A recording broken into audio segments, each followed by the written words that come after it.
And then the exit to my left, if you turn right after the foyer, it will lead you through the swimming pool area of the lobby of the hotel, the swimming pool area, to volleyball court and an open green grass field that would serve as another master point. Now, whilst you're here, if you need to use the lavatories, they are your exit left. You'll find on the right through the convention exit of this facility the lavatories for both men and women. I would always encourage you to please take care of your personal belongings. Whilst you were here, the security team of the hotel would always want us to do that. If you're rising and leaving them behind, ensure it is in the company of one that has come with you. Extremely important. And please do not put your do not put your personal belongings in identical conference bags to avoid a case of losing it via mistaking identity. Let me also encourage you to please turn your phones to silence and vibrations at this time. We greatly appreciate your cooperation in that regard. Before I proceed, I want to salute all of our distinguished speakers who've joined us virtually. First off, I would like to confirm that there is a representative from the Office of the Honorable Minister of the Petroleum Resources Gas. It's not time for him to speak yet, but please, if you are in his office, can you confirm you can hear me, see me? I'd like to hear your voice. We can hear you, sir.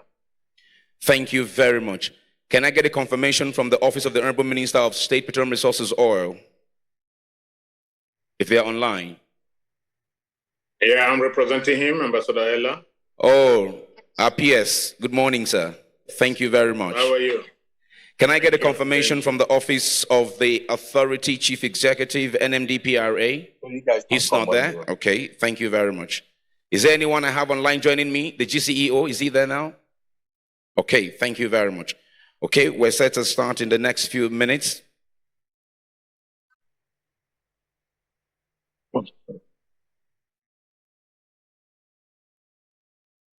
I'd like to acknowledge the presence here of industry captains who've joined us from the different aspects of our business, upstream, midstream, and downstream. I'd like to also acknowledge renowned academicians who've joined us, as always, here as well. Okay, we'll move on. So to get into the business now, let's quickly welcome our council chairman. A warm applause as he makes his way to give the chairman's address, Mr. Salahuddin Tahir.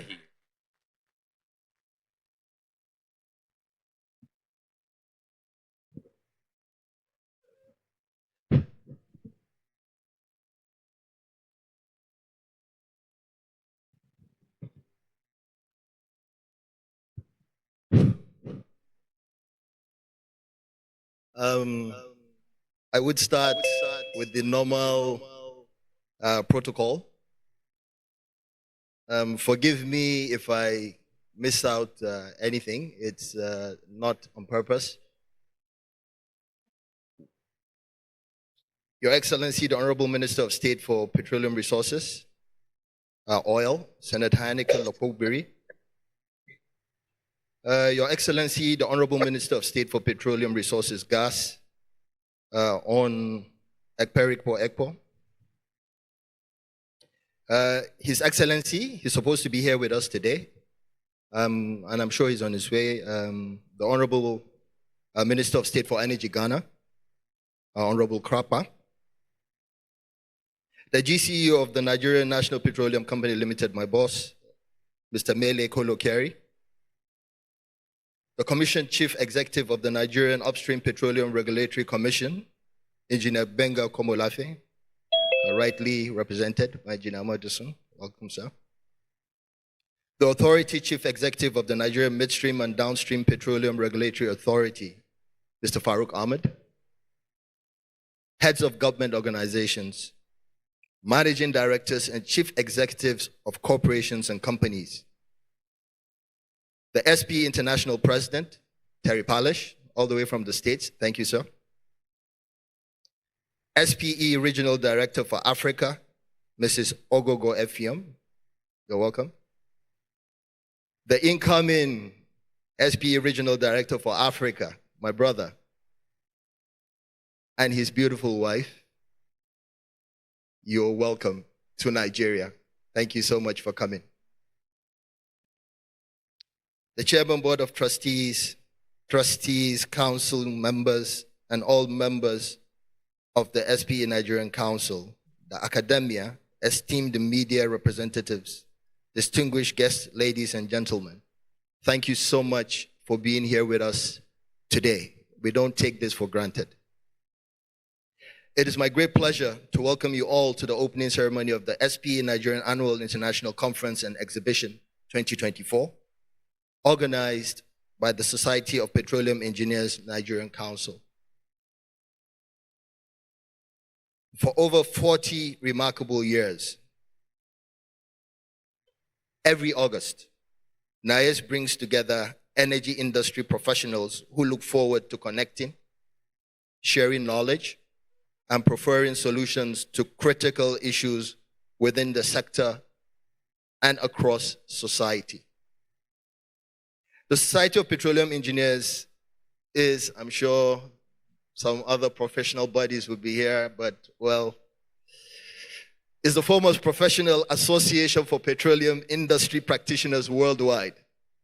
Well, I have the right to say that. I'm here. I'm SPE Council Chairman. And my president is here. And we have over 127,000 members across 145 countries. In Nigeria, our paid membership is over 15,000. That's including student members. Spread across 5 sections: Lagos, Port Harcourt, Warri, Benin, and Abuja. Our student chapters are numbering 48, I beg your pardon, and that is on the rise. What is our mission? Our mission is to connect a global community of engineers, scientists, and related energy professionals to exchange knowledge, innovate, and advance their technical and professional competence regarding the exploration, development, and production of oil and gas, as well as related energy resources towards achieving a safe, secure, and sustainable energy future. SPE's vision is to advance the oil and gas producing and related energy communities' ability to meet the world's energy needs in a safe, secure, and sustainable manner. NAICE has maintained its position as the foremost energy conference in sub-Saharan Africa. Over the years, we have, through this conference, provided our partners, sponsors, exhibitors, and conference participants, you, with wide-ranging opportunities to grow their businesses, unveil new technologies, and deepen, as well as expand their technical capabilities.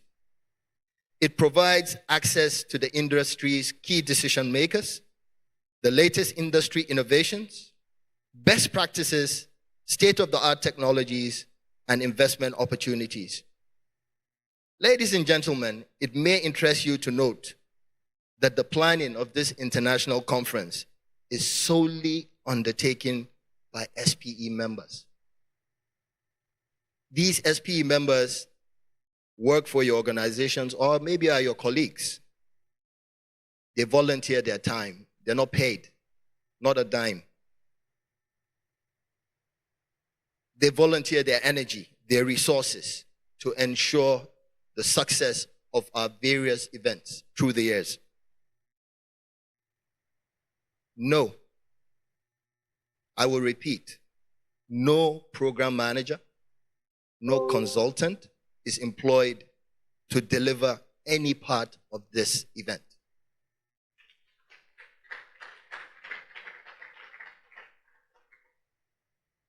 Again, I will want to assure you, by Wednesday, when this conference is wrapping up, the same volunteers will go into full gear for NAICE 2025. That's what we do. After wide consultations and understudying the industry outlook, the SPA Nigerian Council resolved to beam the spotlight this year on the need to ensure a viable, integrated midstream and downstream sector as the energy transition gathers towards enhancing the sustainability of the upstream oil and gas sector. I'm sure you would agree with me.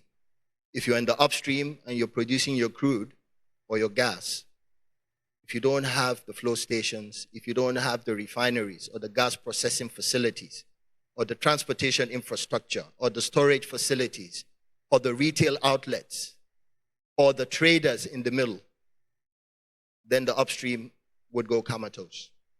And that is why, as SPE, we're beaming the searchlight on how to ensure that the midstream and the downstream remain viable in order to guarantee the sustainability of the upstream.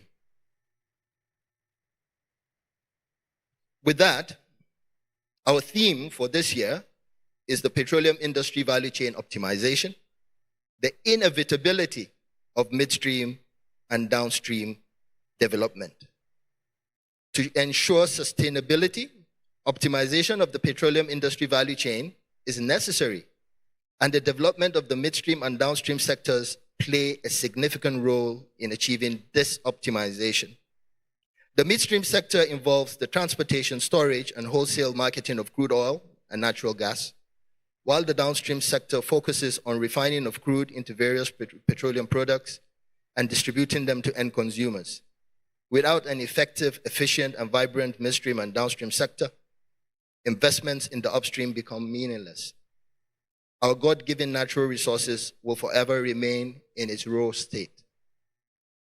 Overall, the optimization of the midstream and downstream sectors of the petroleum industry value chain is essential for attracting investments to the upstream. I'm sure you would agree with me on that. Achieving operational efficiency across the value chain and meeting the demands of the market in a cost-effective manner. It allows for the smooth flow of resources, maximizes the value of hydrocarbons, and ensure a reliable supply of petroleum products to the consumers. Right from the opening ceremony, we will get insight into the state of the industry, policy direction, and strategy from government decision makers and business leaders. The SPA president will share his ideas from an international perspective on the theme. We shall all have the opportunity to listen to invited seasoned stakeholders in the Nigerian oil and gas industry deliberating at the Tropical Issues Workshop themed The Outlook of the Nigerian Oil and Gas Industry, Post-IOC Divestments and Exits, Challenges and Opportunities. SPE stands for Diversity and Inclusion, and this is reflected in all our activities. At NAICE, we have tailored programs for our spouses and children, young professionals in the industry, and students. Our Women's Leadership event is hosted specifically for the women in our industry. Our plenary sessions, at this conference will delve into the economic horizontals and verticals of the petroleum industry value chain. At the core of SPE NAICE is the technical programs, where academic research and special interest industry projects are presented for our education and capacity development. From the 6th to the 7th of August, over 250 top quality peer-reviewed technical papers will be presented. The papers were selected after an intense double-blinded peer review process by our team of industry and academic experts. These papers will eventually be published as international papers with access across the globe via the SPE One Petro platform. At NAICE, so if you're presenting in NAICE, rest assured your paper will become internationally published.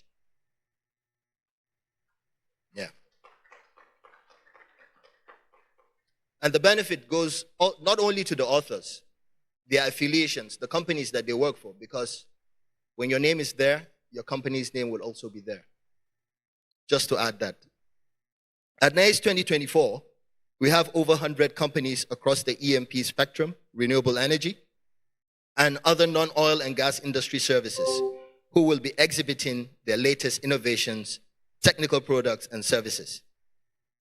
Just yesterday and the day before, we held 14 best-in-class hybrid professional training courses and a young professionals fun-filled networking activity called YP Away Day. Right now, as of the last count, we have over 2,000 conference in-person delegates, and we're sure that will rise. This was as of yesterday night, actually, so I'm sure the figures would improve. So these in-person delegates have already registered from across the full spectrum of the industry as part of this conference. In closing, my profound appreciation goes to our guest speakers, the panelists, facilitators, sponsors, members of the academia, and other attendees for our continued trust and support of the SPE brand. We thank you so much. Yeah. Your support fulfills SPE's mission and vision. I thank you again. Yeah. Eco Hotels Convention Center provides a unique atmosphere for exhibitors to showcase innovation and creative solutions. Take your time, visit the exhibition space, connect, network, share, and learn. And I'm sure for a lot of you that would go on that exhibition platform, you would see new companies showcasing for the very first time. I think that is a good signal for the oil and gas industry. It means we're growing capacity.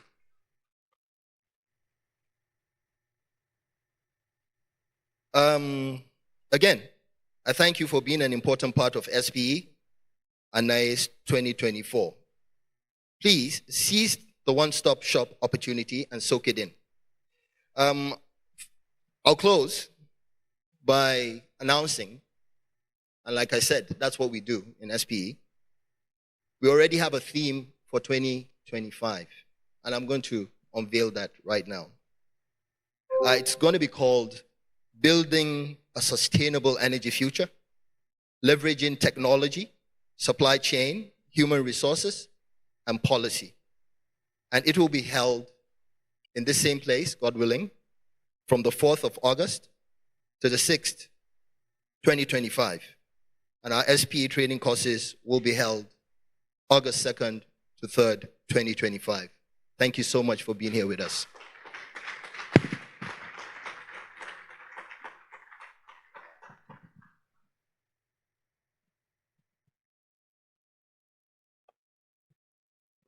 Thank you very much, Council Chairman, Mr. Salahuddin Tahir.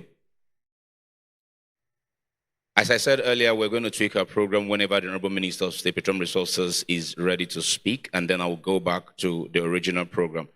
Because there is the Federal Executive Council meeting today, I'm moving over to Abuja virtually now and yielding this platform to the Right Honorable Obogemem Ekperikpe Ekpo. Sir, if you can hear me, the stage is yours. Good morning, my dear brother, the Master of Ceremony. Thank you, I'm here with you. Let me, in the first place, express my sincere apologies that I cannot be there in person. I was planning to be there, but because of the Federal Executive Council that is holding today, I couldn't make it any longer. I want to believe my apologies is accepted. Thank you so much.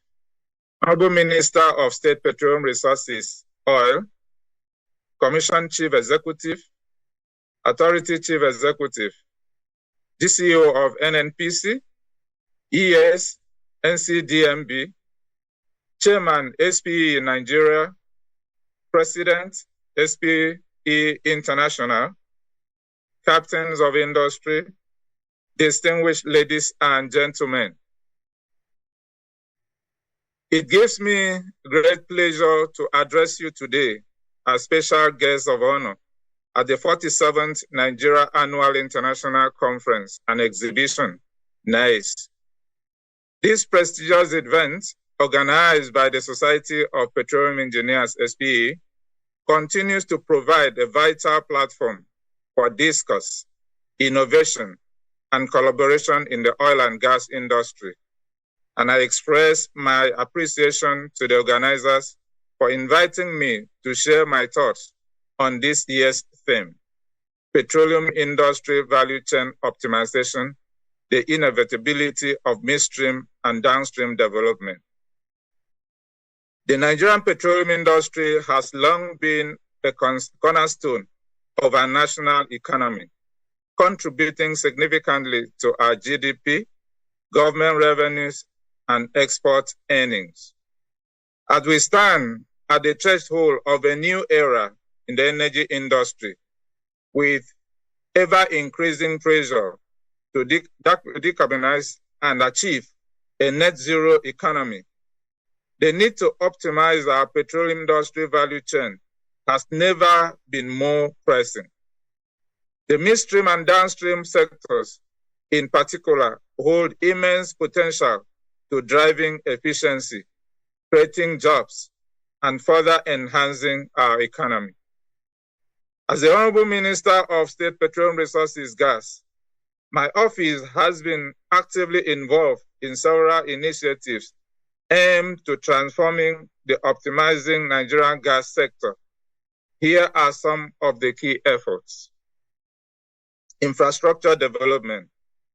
As provided for in the PIA, the Midstream and Downstream Gas Infrastructure Fund, MDGIF, highlights a renewed focus on prioritizing the development of critical gas infrastructure in the midstream and downstream space. Through the fund, government shall provide financial and equity support to gas infrastructure projects, including pipelines, storage facilities, and processing plants. These projects are expected to showcase our collective commitment to infrastructure development in the gas sector. By addressing the infrastructure gap, the MDGIF plays a pivotal role in ensuring the efficient and reliable delivery of gas to end users, thereby boosting industrial growth and empowering energy access for our citizens. B, promotion of domestic gas utilization. We are actively promoting the domestic utilization of gas through various programs. These include encouraging the use of gas for power generation, industrial application, and as a cleaner alternative for household energy needs. Part of our efforts towards this is the LPG penetration program and distribution of LPG bottles for women and youth, which we started a few months ago and planning to distribute 250,000 cylinders per year for the next 3 years. We are also actively working to reduce the cost of LPG cylinders in the country by supporting the establishment of in-country composite cylinders manufacturing to create additional market for our petrochemical industry. C, environmental stewardship. We are committed to promoting sustainability and an environmental stewardship within the gas sector. This involves implementing best practices in environmental management, reducing emission, and encouraging the adoption of cleaner energy solutions. The Nigerian Upstream Petroleum Regulatory Commission, NUPRC, has successfully completed phase 1 of the Nigerian Gas Flare Commercialization Program, which sought to attract investment and technologies to capture and utilize flared gas. This program is designed to convert flared gas into valuable resources, such as liquefied natural gas, LNG, and feedstock for petrochemical industries. The NUPRC is also enforcing penalties for companies that exceed flaying limits and encouraging compliance with flaying reduction targets. Ladies and gentlemen, allow me to briefly highlight the importance of the midstream and downstream development. The midstream sector is critical for ensuring the seamless movement of resources from production sites to processing facilities and end users. An optimized midstream infrastructure reduces bottlenecks, minimizes losses, and enhances the overall efficiency of our supply chain. The downstream sector is equally vital. It is in this segment that raw hydrocarbons are transformed into valuable products that fuel our industry, power our homes, and drive our vehicles. By investing in and modernizing our downstream capabilities, we can not only meet domestic demand more efficiently, but also become a significant player in the global refined products market. To achieve the optimization of our petroleum industry value chain, several strategies are imperative. One of them is infrastructure development, which I have mentioned earlier. The MDGIF will be instrumental in funding this project, ensuring the efficient transformation and processing of petroleum products. B, regulatory reforms. Streamlining regulatory frameworks to encourage investment and foster a competitive environment is essential. Clear, transparent, and investor-friendly policies will attract both local and international investment, driving growth and innovation. The Presidential Executive Order is a significant step towards creating a more attractive investment climate for non-associated gas production and development.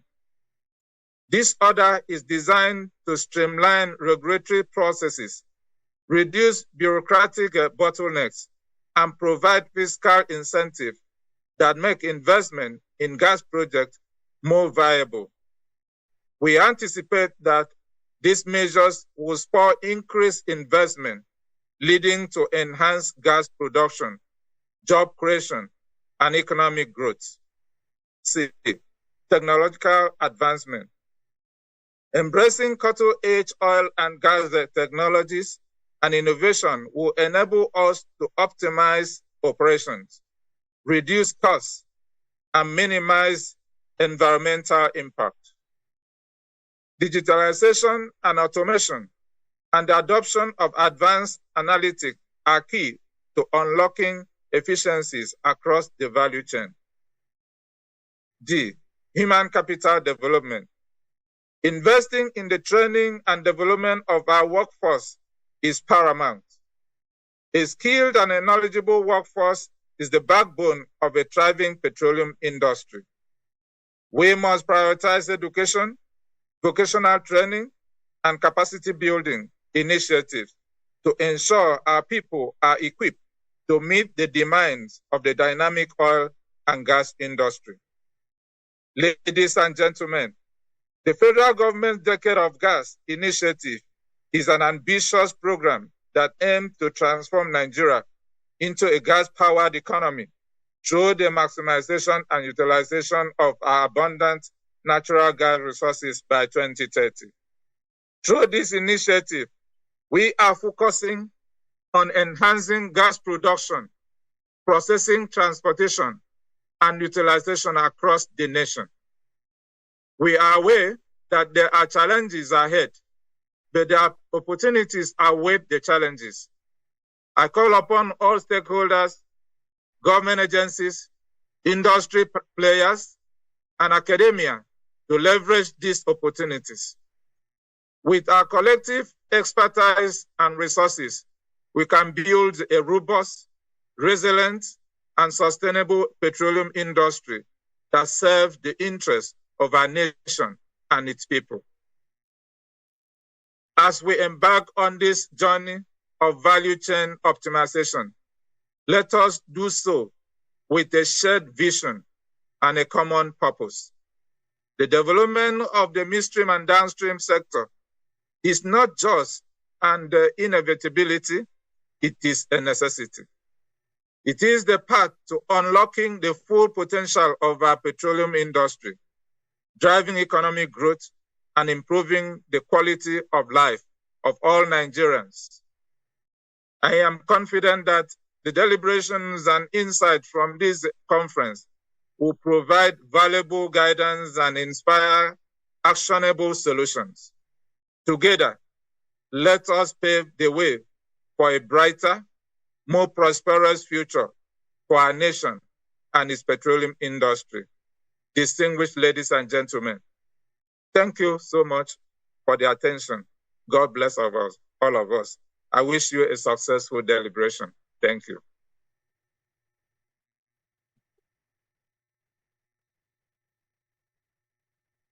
Thank you very much, the Honorable Minister of Petroleum Resources, Gas, the Right Honorable Bogaman Kwerikwe Ekpo. Thank you for also finding the time from your FEC meeting today to address us. Can we please give him one more round of applause? Thank you very much. Okay, so I'm back to the original course of my program today. As I say, on TV or in television business, back to regular programming. Before I continue, however, indulge me to acknowledge the presence here of a few more persons. First off, let me acknowledge the presence representing the Authority Chief Executive of the Nigerian Midstream Downstream Petroleum Regulatory Authority, his Executive Director, Distribution Systems, Storage and Retailing Infrastructure, Mr. Ubuogo Kalu Ukoha. Very good morning to you, sir, and thank you for joining us. The Council Chairman had acknowledged some of the persons who joined us earlier, and I will just skip those. We're also joined by the Managing Director of Total Energies, Mr. Bouye, represented by one of our BOT members and Executive Director Corporate Services for Total, Mr. Tunji Akinwumi. Very good morning to you, and thank you for joining us. Well, of course, also joined this morning, I mentioned their names, but I think I skipped their designations. First off is the Director New Energies for Seplat, Mr. Okemba, representing Mr. Roger Brown, his CEO. Okay, one welcome to you. Ken Okenyi is the CEO of Unicel, representing his Managing Director. Again, a warm welcome to you. Thank you for joining us. We're also joined by His Excellency Jose Meira Ferrer, the Consular General, Spanish Embassy here in Nigeria. A very warm welcome to you. Thank you for joining us. We'd like to also acknowledge the presence of some of the IPPG company CEOs who are here, and of course other producers. First off, let me acknowledge the presence of one of our former chairman of the council, Mr. Osa Igihon of Hez Oil. A very good morning to you. Thank you for joining us. We're also joined by Mr. John Anim of Platform Petroleum. Thank you for joining us. A very good morning to you. Here with us also, though not an independent in the sense of it, but a producing company as well, is the Chief Executive Officer of Heritage Oil and Heritage, that will be Heritage Oil, Mr. Osareje Ador Osarebaji. Representing him is the man I like to call Man of God, Tony Swaga, Shola Debanwo, GM Government and External Relations. Thank you for joining us. Okay. Perhaps if I have time, I'll do some more, but for now, let me continue with my program real quick. Appealing to all who will be speaking to kindly, very kindly, keep to the time allotted to them. Let's go now to sponsors' remarks. First, we'd like to welcome for their sponsors' remark, Shell companies in Nigeria, represented here this morning by the General Manager, Development and Subsurface, one of SPC's own, Mr. Abdul Rahman Mijin Iyawa.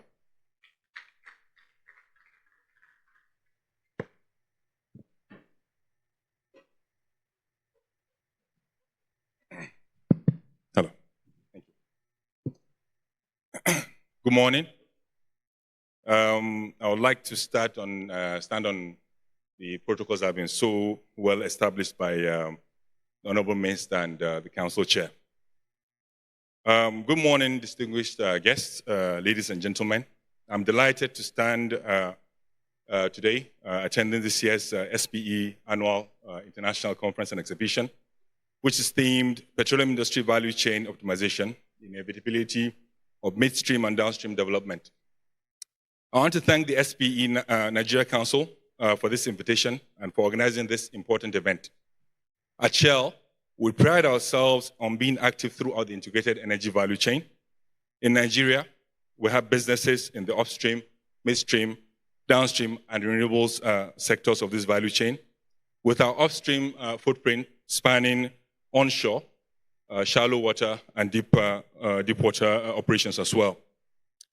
Our SPDC business, operator of the SPDC JV, including 15 onshore and 3 shallow water oil mining leases in a JV agreement with NNPC Limited, Total Energies, and Nigeria Ajib Oil Company, produces and exports onshore and shallow water oil and gas from more than 280 producing wells through numerous flow stations, 4 gas plants, and 2 export terminals.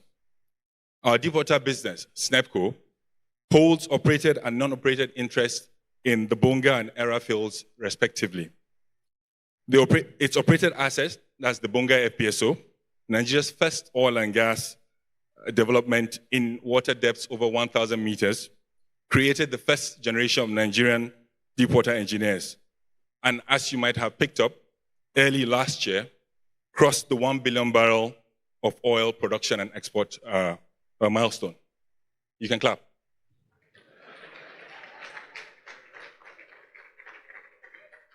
In the midstream, Shell holds a 25.6% interest in Nigeria LNG, that's NLNG, a key revenue generator for the country and supplier of much-needed cleaner energy to global markets. Further downstream, Shell, through the Shell Nigeria Gas, that's SNG, supplies gas to some 129 industrial and commercial customers in the country to power the Nigerian economy and create much-needed jobs. Shell acquired Daystar in December 2022 in the renewables energy space. Daystar is a power company that provides integrated solar power solutions to commercial and industrial businesses across West Africa. It has installed more than 50 megawatt of solar power across more than 400 sites in the sub-region, including Nigeria, Ghana, Senegal, and Ivory Coast. To expand its reach, Daystar recently entered the South African market as well. Still on renewable energy, we have All On, an impact investment company funded by Shell.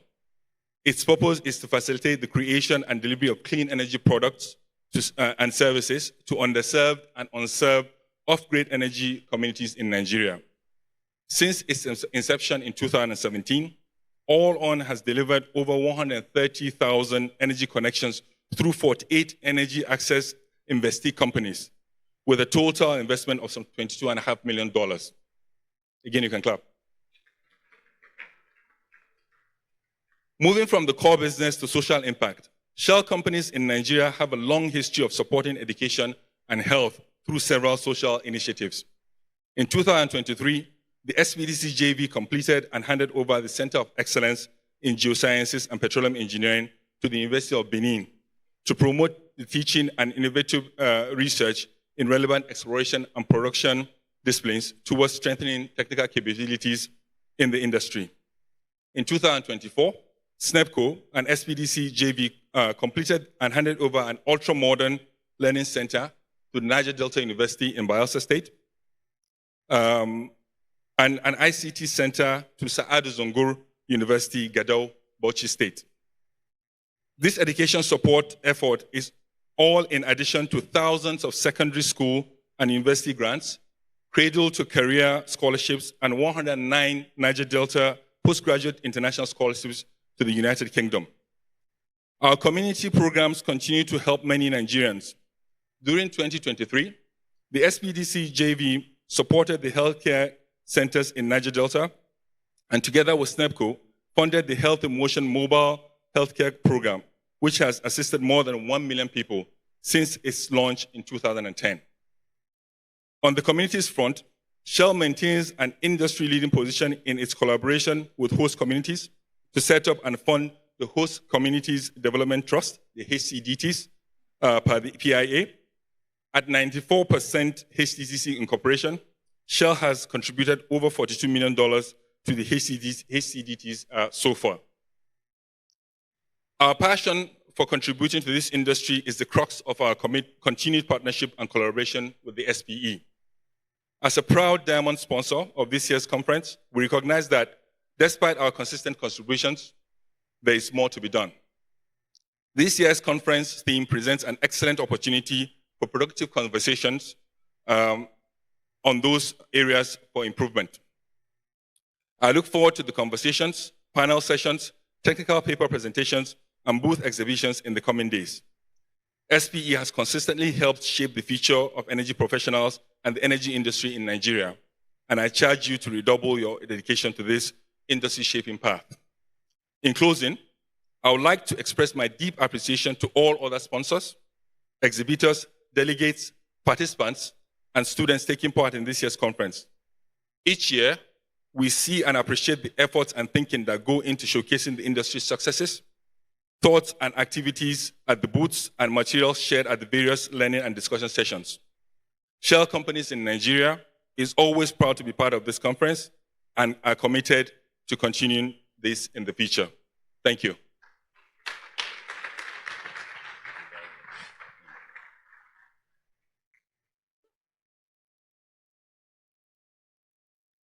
I don't know whether I should queue for another clap or you're okay with the ones you've had. Thank you very much. Thank you. Without wasting much of your time, I'll move on to the next. It's still a sponsor's remark, and this time we're taking remarks from the Chief Executive Officer of Seplat Energy PLC, Mr. Roger Thompson Brown. Let's welcome Oke Mba, Director New Energies, representing him for Seplat.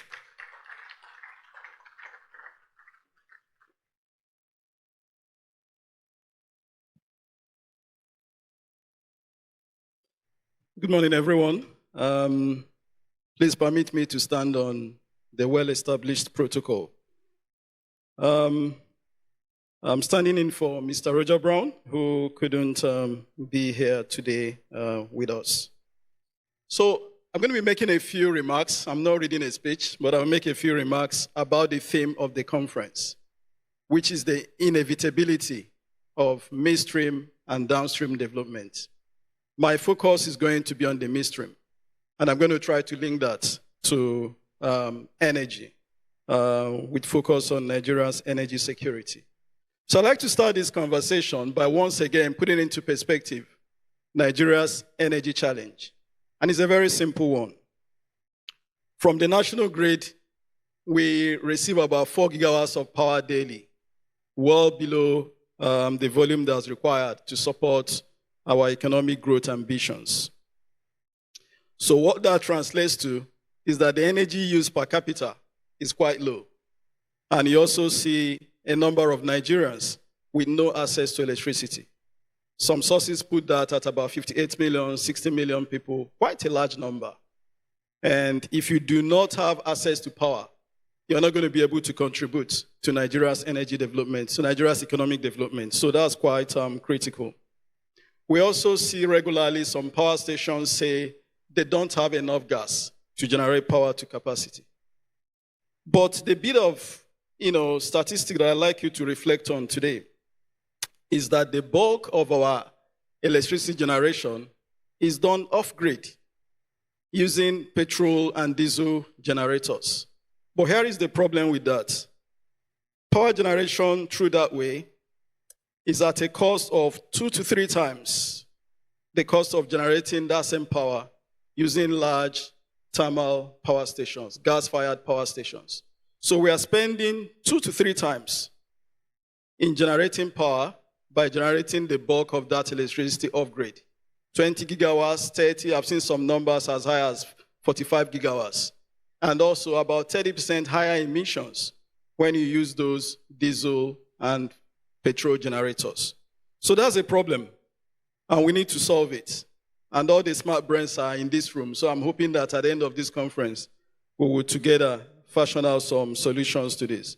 But what's the way forward? As Seplat, we see some developments in the country that give us confidence that we're in the right direction to solve this challenge. First of all, we have what is required. We have abundant natural gas resources, over 290 CF of proved 2P gas reserves. So the fuel is there, the source of energy is there.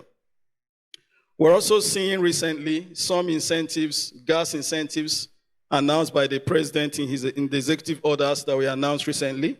We see those as commendable. We also see changes in gas pricing under the domestic gas DGDO framework. We've seen recent changes in gas prices. We see those as commendable as well. We're also seeing reforms in the power sector. I mean, a key one is the recent pronouncement about electricity trading between GenCos and DISCOs on a bilateral basis. We think that's an important development. We've seen also the trend in tariffs towards a cost-reflective level of tariffs. And we're also seeing efforts at delivering key gas infrastructure, the AKK, OB3, all of those are moving forward, and they're going to be quite critical to expanding the gas market. So there are some reforms that are coming in that we believe are positive and also commendable. Now, as Seplat, as a company, how are we rising to the challenge? We have made some significant investments into the domestic gas sector that's helping to advance Nigeria's energy security. One of them is the ANO gas plant project that was recently commissioned by the president, a $700 million investment between Seplat and our joint venture partners, NNPC. You can clap for that. It's a 300 million scf per day capacity gas plant that will raise Nigeria's domestic gas supply by 20 to 25%. Quite a significant investment. So we are looking forward to first gas from that plant in this Q3. Very close. Beside that, also between Seplat and our JV partner NEPL, we're about now completing another new gas plant in Sapele in Delta State, 85 million scf per day processing capacity, where we expect first gas on stream by Q4 this year. So these two critical investments together, when you add our existing processing capacity at Oben, bring Seplat's processing capacity to 850 million scf per day. And that consolidates our position as a leading supplier of gas into the domestic market.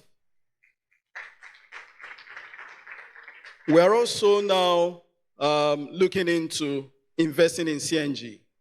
We've made a decision to go into that, and we are looking at investments in CNG, again, in support of the government's CNG expansion initiative. So watch that space. We are coming into CNG quite shortly. And as you know, the ongoing effort by Seplat to close out the MPNU transaction, subject to receiving the required regulatory approvals and successfully completing that transaction, our goal will be to develop both the oil and gas resources in that asset. We're not going to be focusing on oil alone. We will be developing both oil and gas resources in the asset. So I've just run through quite quickly some of the bold initiatives from Seplat in the midstream space, again about gas development for the domestic market and in support of the power sector. So I look forward to the discussions at this conference, and I look forward to the deliberations and the actionable points that will come out that will again help to strengthen Nigeria's energy security position. Thank you very much and welcome to the conference.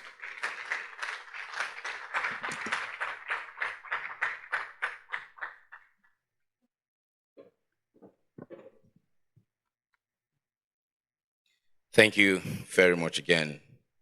Mr. Okemba is the Director of New Energies for Seplat Energy PLC, speaking on behalf of Mr. Roger Thompson Brown, Chief Executive Officer. Thank you. Please let's one more time give them an applause, appreciating them as well. Moving on now, we'll go to our third and final sponsor for the opening ceremony, and it is Unicel. Please join me in welcoming Mr. Ken Okenyi, Chief Operating Officer of Unicel.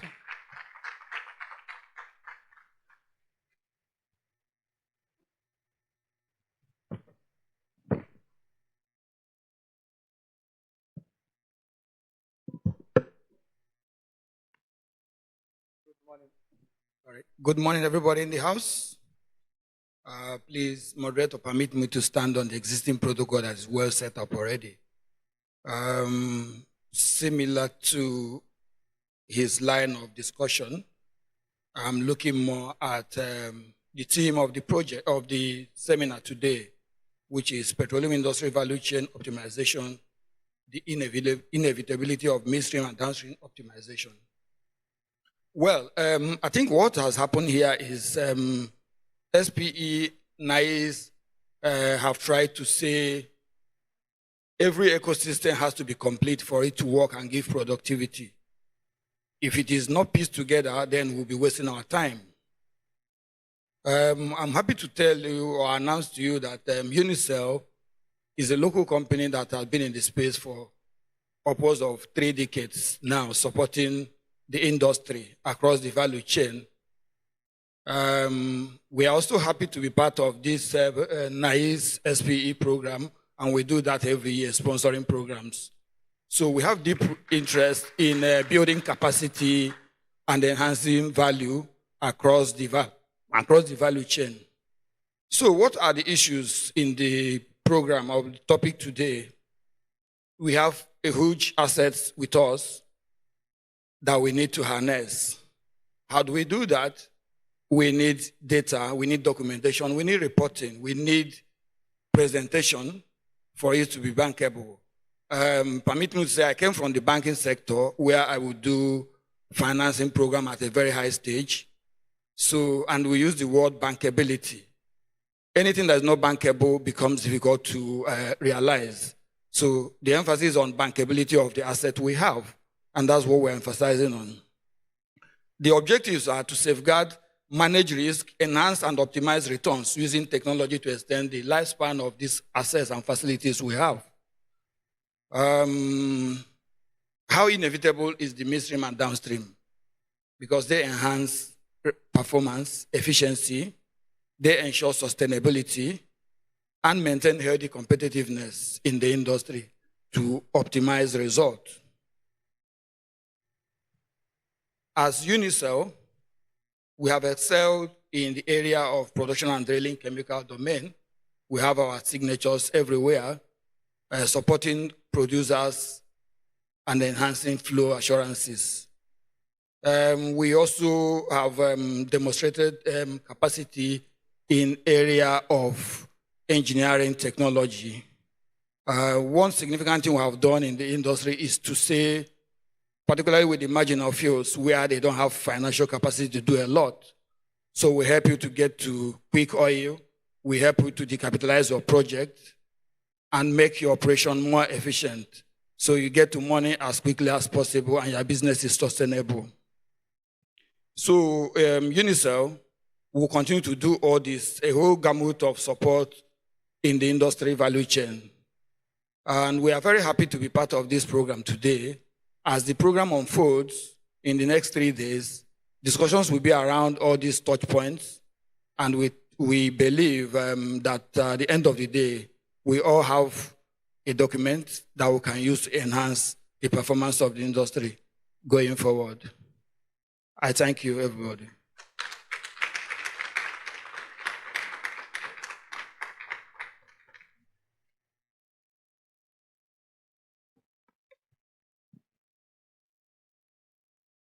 Thank you very much. Mr. Ken Okenyi is the Chief Operating Officer of Unicel, speaking there on behalf of his principal, the Chief Executive Officer. Can we please give all of our opening ceremony sponsors a resounding applause in appreciation for putting their money behind this opening ceremony. Before I proceed, let me acknowledge the presence here of Mr. Jim Swaz, the Managing Director of Chevron Nigeria. Representing him is the GM Asset Development for Chevron. We acknowledge Mr. Kunle Adeyemo. Good morning and thank you for joining us. I did mention PETAN earlier, the Petroleum Technology Association of Nigeria. The chairman is here now, Engineer Wale Ogunsanya of Geoplex. A very good morning to you. Thank you so much for joining us. I think I mentioned him earlier, the managing director of GACN, the Gas Aggregator Company of Nigeria. Mr. Chijioke Zoho, one more time, warm welcome to you. Thank you for joining us. The new cross-managing director is here, Engineer Victor Soje. A very good morning to you and thank you for being here with us. So we're making progress. We're moving on now with our program swiftly, and we are moving on to a special guest presentation. Every year, for many years now, we've been blessed by the presence of the, if you like, number one person at the international level of this esteemed society. And this year, we're joined by the Vice President, Technology and Engineering of Cabo Ceramics in Richardson, Texas.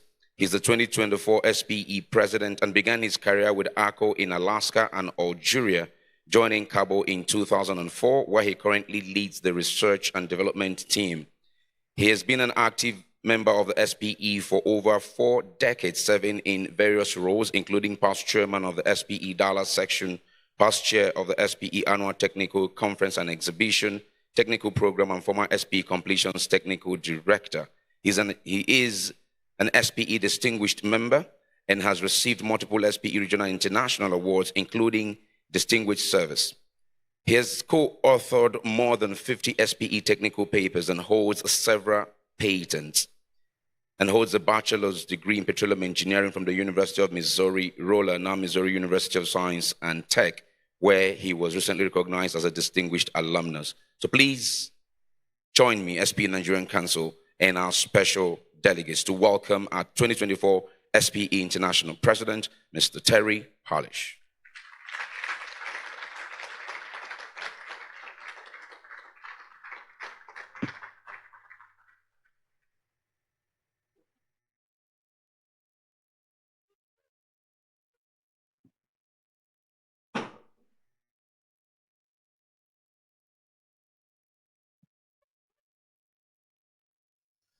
Okay, well, thank you very much for that very kind introduction.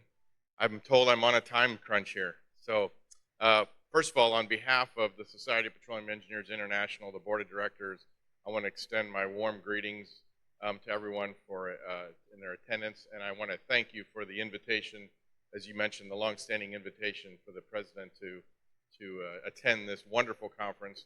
I'm so excited for the week. In fact, this is not my forte, midstream and downstream, so I'm looking forward to learning a lot about that.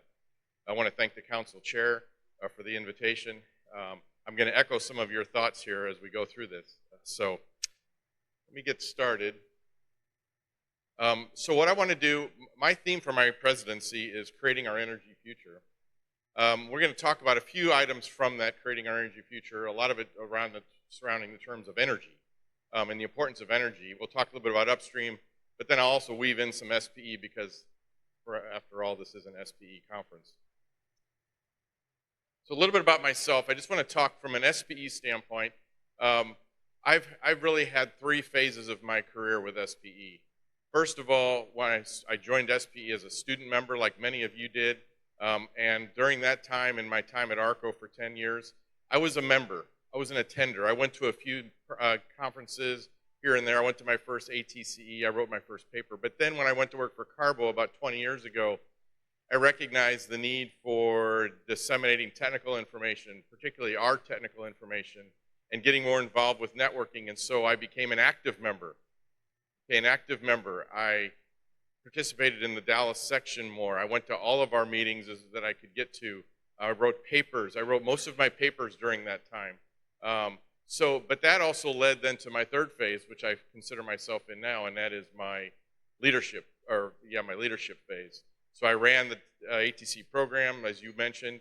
I ran the Dallas section, and now I'm standing before you as a member of the Board of Directors. And so for me, in my career, SPE, people ask, why SPE? Why is it important? Well, it's important different phases of your career, and you get more different things out of it. And the more you put into it, the more you get out of it, whether it's technical dissemination, soft skills, or professional development. So I just want to leave that thought with you.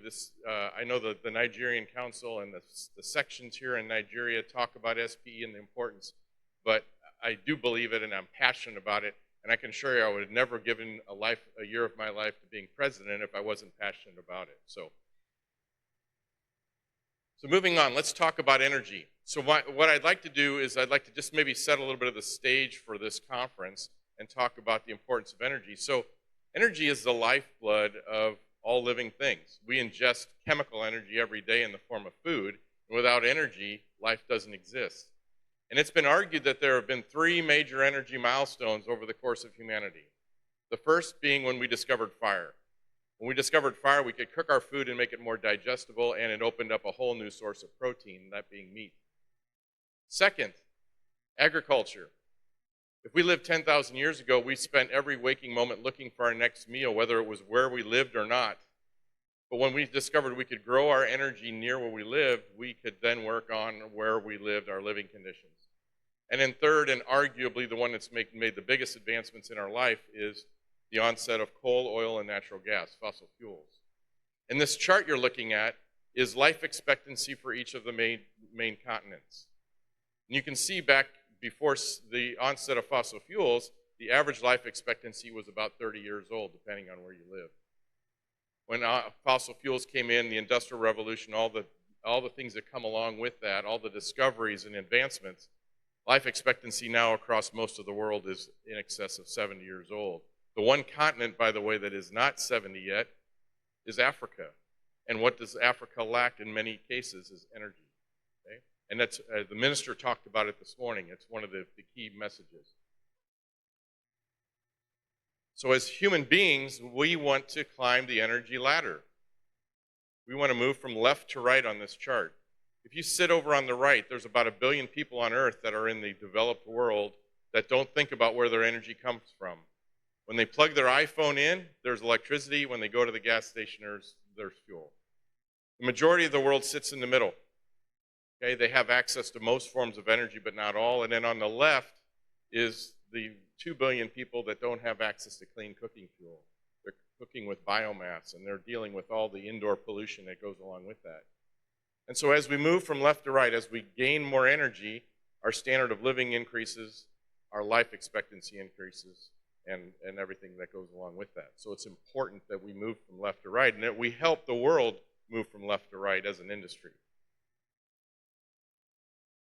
So let me go back to this chart of life expectancy. Now I'm going to change this chart from life expectancy to primary energy usage for the entire world on the same scale. They both start at the same scale, and if we put primary energy usage on top of that, what do we see? We see that they go hand in hand. You can see that many things, but life expectancy energy go together. And there's several things we can take from this chart. So this chart, if you can't see it from the back, is energy, total energy use by the world. The bottom, the red is biomass, the gray is coal, the blue is oil, the purple is gas, and you have the rest. So what has happened? A very steep incline when we started the Industrial Revolution after World War II. All energy forms have continued to grow. In fact, I'm going to highlight it for you at the top because it's hard to see. Renewables, while small, have grown 5-fold over the last 40 years. That's important. It's important growth. But let me also add that hydrocarbons have doubled over that same time. Oil and natural gas have doubled. Coal has increased by 50%. We have not transitioned away from anything. We've actually evolved. We've added. It's been more additional energy. And in fact, what's also interesting is if we look at that same 40 years, the percentage of hydrocarbons in the mix has actually been unchanged, right at 57.5%. So what we continue to add energy because, as we just talked about, the world needs energy. So what are some of the realities here? Well, the energy realities are, first of all, there are the growing economies of China and India and sub-Saharan, particularly Africa. Okay? Each of those, I've singled those out because each of those 3 areas contain about the same number of people, 1.4 billion people. So half of the world's population sits in those 3 areas. Of course, the population is going to increase another 25%. World population, another 2 billion people on the planet that will need energy. As we mentioned before, 60% of the world still lives in some form of energy poverty, whether it's unaffordable or it's unreliable or insecure. And again, we have yet to transition away from anything. Actually, what we need are options. Okay, we need options that are consistent with where the population lives and what they need. So I think it's hard to imagine that energy demand isn't going to continue to grow, and that will be a big part of that. Speaking of the industry, first of all, we have, as I mentioned before, transformed humanity. Not just from the energy usage and the power part of that, but also the petrochemicals. And that's starting to get into the theme of the importance of this conference, but the petrochemicals, the products that come from the products that we produce. Oil and gas continue to help lift the world out of poverty, and it's going to be necessary for many decades. Some may argue centuries. But we still have an obligation to continue to decarbonize our operations, to continue to lean into carbon capture and storage, geothermal, and all those adjacent technologies that we have expertise in. And quite arguably, I believe that oil and natural gas will continue to be necessary to improve the environment. If you look at some of the areas of the world who have continued to reduce greenhouse gas emissions, it's where they've been converting from coal to natural gas. And if you live in an area of the world that's in extreme poverty, you're not worried about the environment as much as you're worried about your next meal and energy. And once you meet those needs, then you can worry about the environment. So it's very important to the environment as well. So let me just say, first of all, to everybody in this room, congratulations. Yes. Congratulations for being in an industry that has transformed the world and will continue to do so. We have the ability to provide accessible, affordable, reliable, and secure energy as we develop oil and gas, increase reserves. But we also have the ability to continue to become more green and decarbonized by electrifying our operations, by reducing carbon, methane emissions, flaring. These are all things we're working on and we can improve. But also taking our expertise to things like carbon capture and storage, geothermal. As I mentioned before, these are in our wheelhouse. And I believe that it makes us best suited to meet what some people call the energy trilemma or the energy challenge, I believe, for us in our industry. So be proud of yourselves, be proud of your industry, be proud of what you're doing, and be proud of what you're doing for not just your country, but also the continent and for the world from an energy standpoint. So let's kind of shift a little bit into some precursor for this conference. I think most of us in here understand there are more things that come from oil than just the petrol, the gas that goes in your car. In fact, of a barrel of oil, half of it goes to that. But the other half goes to things like jet fuel, distillates, and in particular, petrochemicals. Plastics are one of the 4 major needs and 4 major advancements that we have in our world that help us do what we do today. So don't forget that half of a barrel of oil goes to something other than gasoline in your car. Second thing is natural gas. So 30% of natural gas goes to industrial use. Industrial use is agriculture. It's ammonia. It's fertilizer. Without natural gas, we can't grow what we need to grow to meet the world's poverty needs. And a third, 34%, goes to the generation of electricity. So as we continue to electrify, we have, of course, renewables in that mix, but natural gas plays a big part of that. So just remember there's more to natural gas than, again, just than burning for power. Which I think brings us to where we're at this next 3 days. You know, what we do in our industry is we produce hydrocarbons. We explore, we drill, we produce. But unless we can get it to market, and unless we can turn it into useful products in our market, it's really of no value. So the midstream and the downstream aspect of this are critically important, and we all work together in that ecosystem to bring value to a region and to an area. Council Chair mentioned our mission. It is a mouthful. He did a great job of reading that mouthful. I can't read that. I've turned it into a graphic. our mission is to connect. It's to connect our members with technology at conferences like this. It's to connect our members with each other, to network like at conferences like this, but it's also to connect our members to external stakeholders. And we have many examples of external stakeholders, but this week, downstream is an external stakeholder. Okay? We need to work together and collaborate, and midstream to get it there. As SPE, we are divided up into 8 technical specialties. Most of them, of course, deal with upstream technologies. But one of them, production facilities and construction, that's midstream. That's the importance of midstream. We have a place for that. And actually, production and operations has some aspect of that as well. So we have both inside with midstream, but then also downstream as our external stakeholders. So I commend the council and the board for choosing that theme this year, because I think it does. We all do need to work together.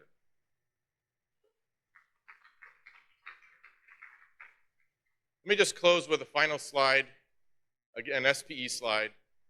This is global SPE membership. As Council Chair said, we have 127,000 members across the globe. About 55% of them are professional and 45% are students. At this point in time, we divide up the regions in what we call super regions, and I want to draw your attention to a couple of facts. Sub-Saharan Africa, which is the region we sit in right here, is 13%. I know it's hard to read at the bottom right, but Africa has grown by far the fastest over the last year, 27% growth, as compared to NAICE was 11%.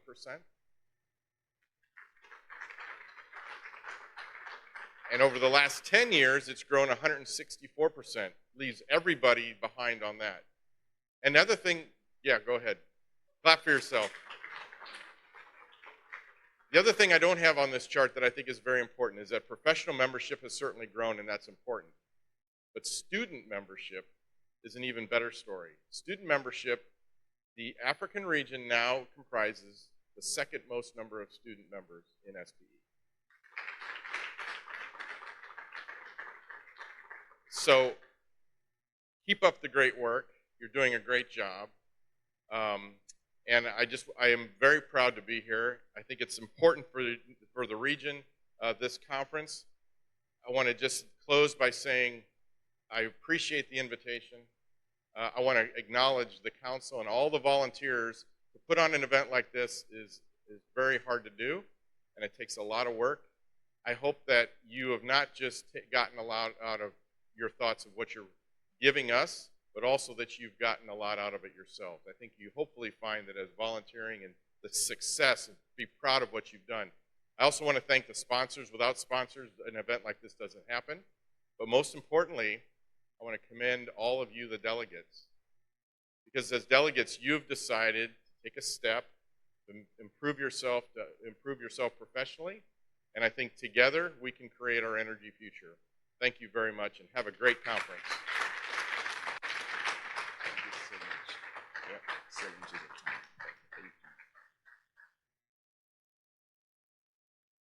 Thank you very much, Mr. Terry Polish, the 2024 SPE International President.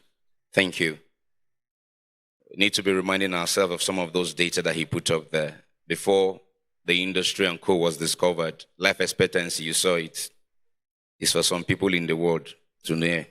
Okay, we'll make progress now. We're moving on swiftly. I did say we're tweaking the program every now and then. This is the final tweak for today.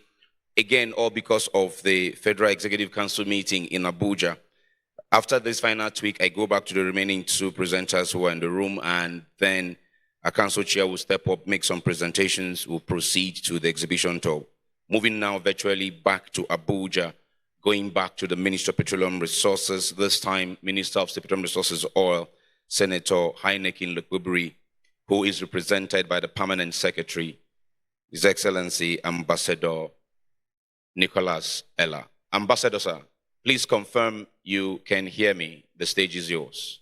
I can hear you. Thank you. Please go ahead, sir. I can hear you.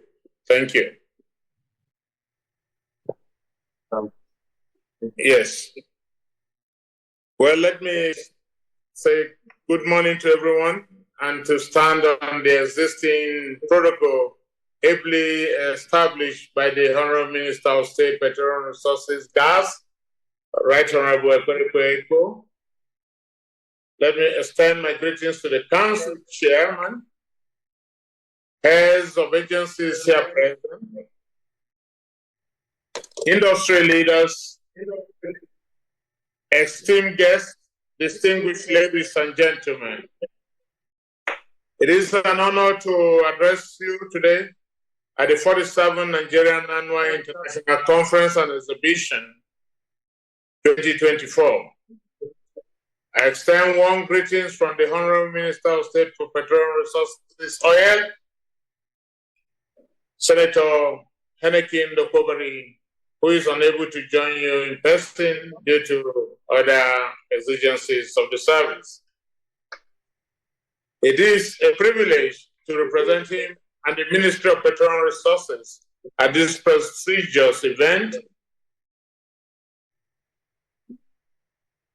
via this web video link. In fact, I got the information that I should be with you yesterday late, and that is the reason why I couldn't make it to Lagos.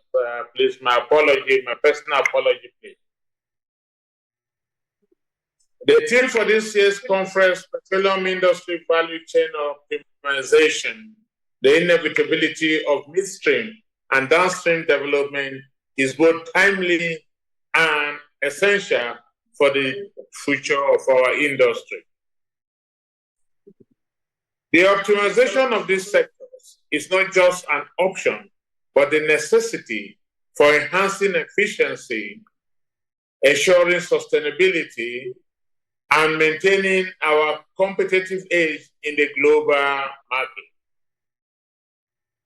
Our nation's petroleum industry has long been a cornerstone of our economy, contributing significantly to national revenue, job creation, and industrial growth. However, the evolving energy landscape presents new challenges and opportunities that require a comprehensive and integrated approach.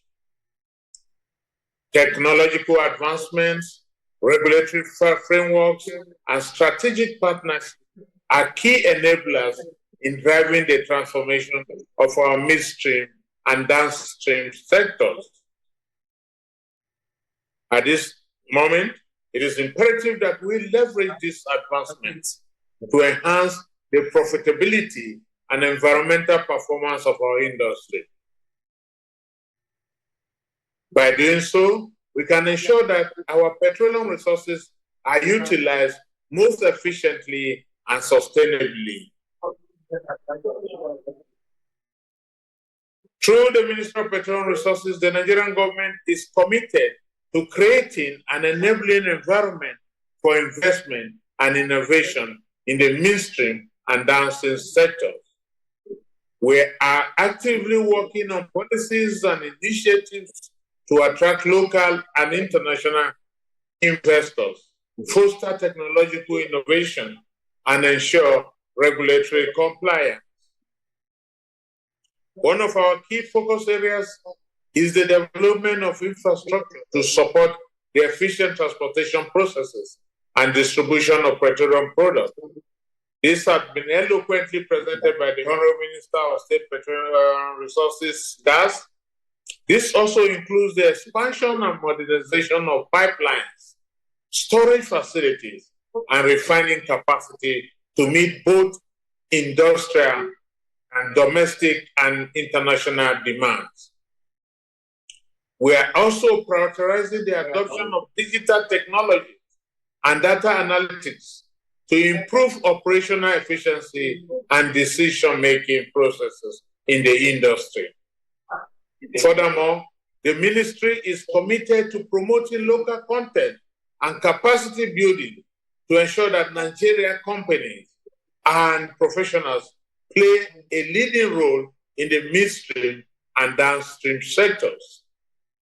We recognize the importance of developing a skilled workforce that can drive innovation and maintain the highest standard of safety and environmental stewardship. the Young Professional Workshop and the Women Leadership Program highlighted at this conference are commendable initiatives that align with our goals of inclusivity and leadership development. It is essential to equip our young professionals and female leadership with the knowledge, skills, and opportunity to thrive in the evolving petroleum landscape. The collaboration between industry, academia, and government is crucial for achieving our collective objectives and fostering a culture of continuous improvement. I encourage all participants to engage actively in the discussion, share insights, and explore opportunities for collaboration during this conference. Let us work together to unlock the full potential of our midstream and downstream sectors and drive the sustainable development of our industry. To sum up, I would like to express my gratitude to the Council Chairman, the Society of Petroleum Engineers, visiting SPE International Vice President for organizing this significant event and for the massive turnout that have greeted this event. Your efforts in bringing together industry leaders, professionals, and stakeholders are instrumental in shaping the future of our industry. Together, we can achieve great milestones and ensure the continued growth and prosperity of the Nigerian petroleum industry. On behalf of the Honourable Minister of Petroleum Resources Oil, I want to expressly thank you and wish the conference a successful and productive deliberation. God bless you all. Thank you.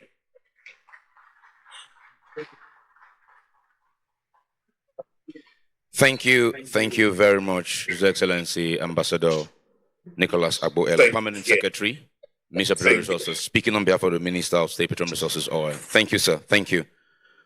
Okay, Thank you. Still on the virtual platform. Before I get there, let me acknowledge quickly the Chairman of OPTS and Country Chair of Share Companies in Nigeria, Mr. Saigwe Kumbo.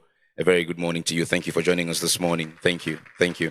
We're also joined by one of our diamond sponsors, Emmanuel Ari Kaiwe, Managing Director of Etopo Energy Services, represented by Amadi Nkechi, Operations Manager of Etopo Energy Limited. Thank you so much. Hello. How do we move now? Thank you very much, Permanent Secretary. Still on the virtual platform, we're still a little tweak, and we're moving on now to the Group Chief Executive Officer of NNPCL, Mr. Mele Kolo Kiari.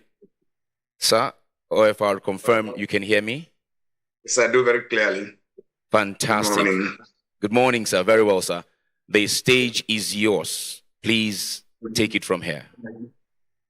Thank you, Desmond. And ladies and gentlemen, may I take the permission to avoid all other protocols and to thank SPE for inviting me to join you virtually. Of course, I regret I'm not with you physically at this moment. Understandably, it's very regrettable, but please bear with me. I just couldn't make it. But I'm also commend SPE for doing great works, our engineers, our geoscientists, and all that people involved in this value chain, bringing value to our industry, to our country, to be very specific. And your work, delivering value. And of course, as Terry said, there is no energy transition without the petroleum industry. This is very clear. And our country is also clearly on this pathway. It is very, very obvious that when you produce oil and gas, it must be converted to value. That value must be shared globally, yes, but more importantly, in domestic markets anywhere in the world. And there's no way you can produce oil and gas without the mid and the downstream, converting them to value so that it can be utilized. Not just about oil and gas midstream, as Terry has clearly pointed out, there are many conversions that we do with petroleum. Having said this, our country today is in a pathway of growth. Let me come back specifically to the upstream. The upstream is growing today. We're making tremendous program. Our fiscal terrain is becoming much more improved, better than what we know 5 years ago, even 10, or even 3 years ago. Today, Mr. President, executive directive has made it possible for businesses to invest in non-associated gas, and also making it possible for businesses, particularly our IOC partners to conduct business in much more quicker and faster way, pulling out many obstacles to procurement, resolving issues around Nigerian content, participation, and many, many other things that Mr. President's executive directors have resolved. And this has led to significant growth in investment decisions. As you are aware, we have taken one critical FID on the Ubeta gas project. There are very many more others that are lined up. A number of initiatives are being run on the back of the improvements that we have seen in our fiscal environment. And this, of course, needless to mention that even in the midstream, we're seeing significant improvement in our ability to bring in new projects, 14 LNGs, new LNG projects that are on the line coming off very soon. As you'll see clearly, some of those decisions will soon become public. They're not there. We're not there yet. But of course, we're also seeing growth in our ability to take to closure the Trans 7 of the NLNG project. And of course, at the back of it also, the upstream is chasing it very, very closely. A number of initiatives are now in place. We have put in place the rickshaw program, which will ensure that more and more drilling activities will commence, not just for tomorrow, not just for 2025, but we'll have a long view of what will happen in the next 5 years so that, investors and also owners of rig will now be clear that when we are here for long. And this is clearly bringing all the improvements that we are seeing. It is bringing back our partners, our contracting partners who have left the country. Very many of them have been engaged. They are seeing the new opportunities, the new, clearly new business environment that is created within the last 1 year. And of course, needless to say that this is the progress that we're all expecting and we all expect to happen.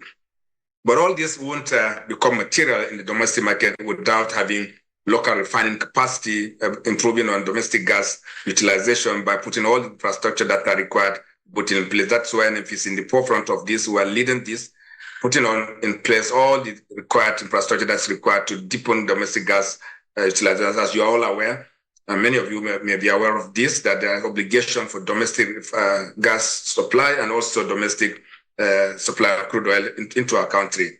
This by no means designed to make sure that things work for the industry. What it really means is that growing this economy, growing this market, there's a teeming middle class that is growing in our country. We can have a very large population. We all know that probably by 2050 will be the third largest population in the world. And of course, it did come to requirements of energy and very many other things associated with our business. And this is a country that is in the pathway to growth. And this all won't happen except there's a robust midstream and downstream in our country. And that's why we're making every effort to make sure that the refineries owned by NNPC come into operation so that we can improve on the domestic supply of petroleum products, as we also continue to support other efforts, including the Dangote refinery and very many other smaller refineries that are coming. We have a duty to support all this. Despite all the issues that you see in the media today, we're in the forefront of supporting these businesses to make sure that they function and they deliver value to our country. But of course, all this on the back of the provisions of the law, which requires all of us do business in commercial way, willing buyer, willing seller, on a platform that enables commerciality of our operation, particularly of the upstream. And we'll continue to support every industry in the country, in the midstream, to do this. As you are all aware also, the Petroleum Industry Act has made it clear that there will be an open access environment, which means that people can produce oil or gas and they will have the access wherever there is excess capacity exists.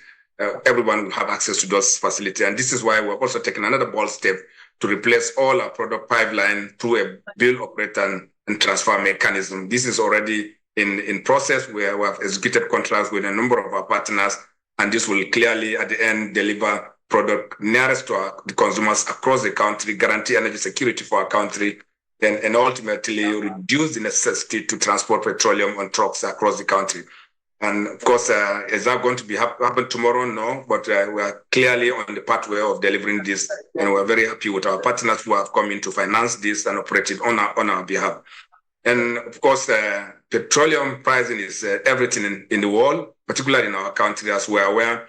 The pains of petroleum subsidy removal is clear. Higher petroleum product costs, yes, but there must be alternatives, and that is where NNPC is still at the forefront of leading the process of creating the CNG access so that automobile fuel can now come from gas. And of course, in that respect, we have actually commissioned over 13 CNG stations across the country. We're building presence in all states of the Federation. The private sector is joining us. We're partnership with NIPCO and other partners to make sure that this is deepened. And ultimately, Nigerians have an alternative and a cheaper source of, or more cost, even cleaner source of fuel for our vehicles, for automobiles. And this is at the back of government's clear indication and clear focus to deliver cheap product and cheap fuel to moderates and bring transportation costs to the lowest possible means. And this is driving this. We've never seen this level of commitment from government to drive this process of bringing down cost of transportation in our country. This, no doubt, it has value for all. It has value for businesses and commercial entities in the country, and people are already taking advantage of this. But more than anything, for the SPE, the 2025 and going forward is a great time for our industry in our country. We're already seeing significant improvement in our production. We're taking care of the security issues in our country. Our government institutions and government securities have been great work in the last 2 to 3 months, bringing back new situation that is enabling production to increase.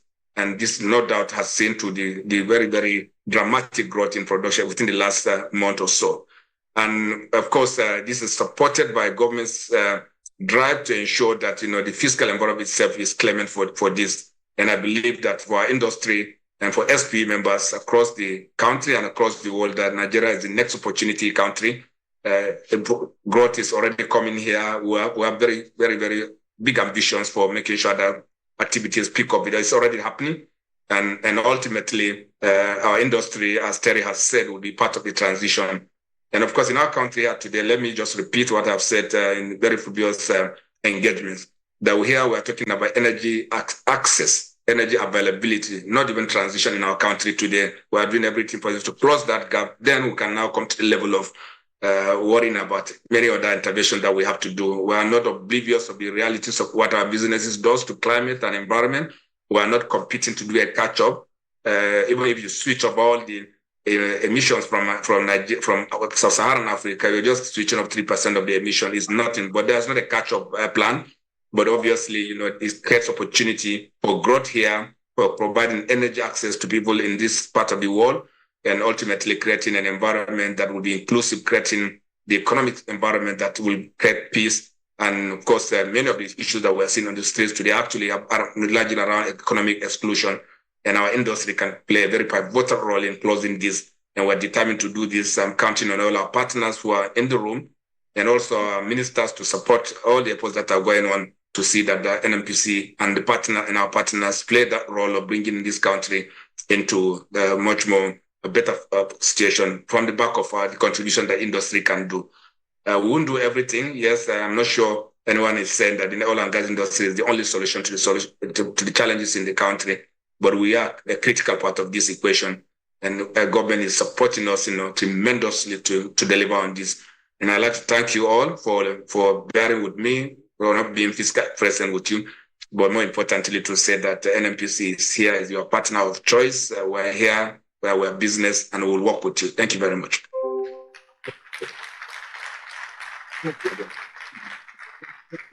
Thank you very much, Group Chief Executive Officer of NNPCL, Mr. Mele Kolekari OFR. From that operator of national interest, we're moving on now to first of our 2 regulators' remarks. We're going to the NMDPRA, as I like to ask you and join me in welcoming the Executive Director, Distribution System, Storage and Retailing Infrastructure, Mr. Obugo Kalo Ukoha, speaking on behalf of the Authority Chief Executive, Engineer Farouk.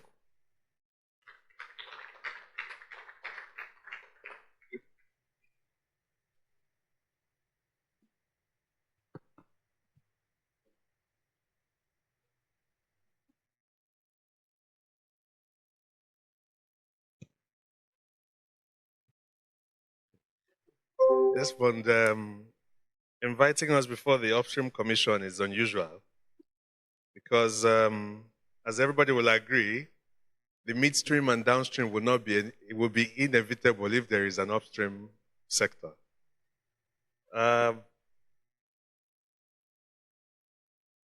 Distinguished guests, esteemed colleagues, ladies and gentlemen, it is with great pleasure and honor that I address you at this prestigious 46th Nigeria Annual International Conference and Exhibition, organized by the Society of Petroleum Engineers Nigeria Council. First, I must commend the SPE for its dedication to fostering technical knowledge, innovation, and best practices. Your role in capacity building, research dissemination, and enabling industry linkages is truly invaluable. This year's theme, Petroleum Industry Value Chain Optimization, the inevitability of midstream and downstream development, could not be more pertinent as we navigate the evolving landscape of the petroleum industry in Nigeria. Let me highlight a few critical factors for optimizing the value chain. 1. Market liberalization. A liberalized market attracts investments and creates opportunities for diverse market participants to thrive. 2. Infrastructure development. Investment in pipelines, storage facilities, and refineries is crucial to the increased smooth flow of petroleum products. 3. Sustainability and environmental stewardship. Sustainable practices and environmental standards are fundamental to industry development. And 4. Capacity building and local content. Developing local expertise and enhancing workforce capabilities are critical for long-term industry sustainability. Please permit me to just speak a little bit about the role of NMDPRA in the petroleum industry. The Petroleum Industry Act 2021 mandates the NMDPRA to regulate the mid and downstream with a view to driving resource optimization and ensuring energy security, which are imperatives for Nigeria's economic growth. To achieve this, NMDPRA must promote competition and protect the interest of all stakeholders, particularly the consumers. Please permit me to highlight the benefits of competition. 1. Competition lowers barriers to entry.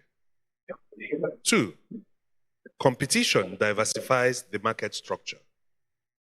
3. Competition engenders innovation. 4. Competition improves operational efficiency and service delivery. And 5. Competition results in fairer and cost-reflective pricing. All of these are ultimately beneficial to both operators and consumers. Sections 31, 32, and 33 of the PIA repeatedly upholds competition as NMDPRA's overarching priority. The SPE is hereby assured that NMDPRA's regulatory interventions will always strive to align with this statutory outlook in a manner that guarantees the inevitability of the midstream and downstream development.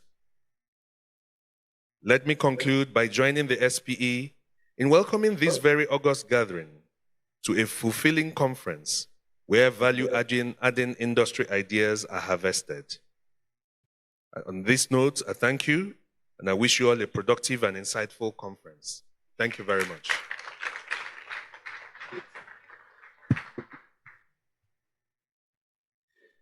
Thank you very much, Mr. Wogu Koha. Speaking there on behalf of the Authority Chief Executive Officer of the NMDPRA. Okay, so moving on swiftly. Time will not permit me to say anything to what you asked me, but it's okay. Moving on swiftly now. We go to the regulator of the upstream regulator. The Commission Chief Executive Officer, Engineer Benga Komolafe, is here represented by two people. First off is the Director of the Lagos Office, Mr. Paul Osu. But speaking on his behalf is the one of the Executive Commissioners for Operation and Development. Let's welcome Engineer Eronose Madesu.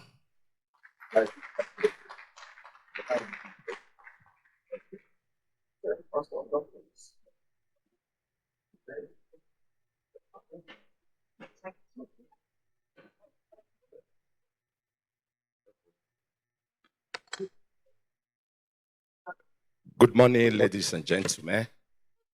On behalf of the Commission Chief Executive, Engineer Benga Komolafe, who is unable to come to attend this program, I want to welcome every one of us and also welcome the organizer of this program.